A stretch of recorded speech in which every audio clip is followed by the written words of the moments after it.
Hozir turganimiz Turon Farg'ona bog'lari 2025-yili tashkil qilindi.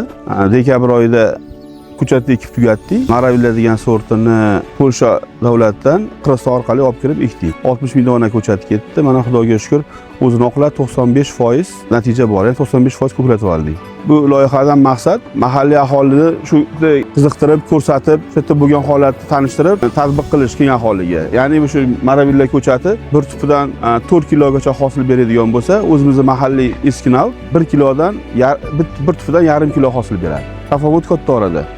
Savdosiga keladigan bo'lsak, bu Maravilla sortini 1 kilo mevasi 65 ming so'm, 60 ming so'm atrofida. Mahalliy aholiniki 20 mingdan 30 minggacha, maksimum 35 ming sotilyapti. Demak, teng baravardan ortiq tafovut bor orada.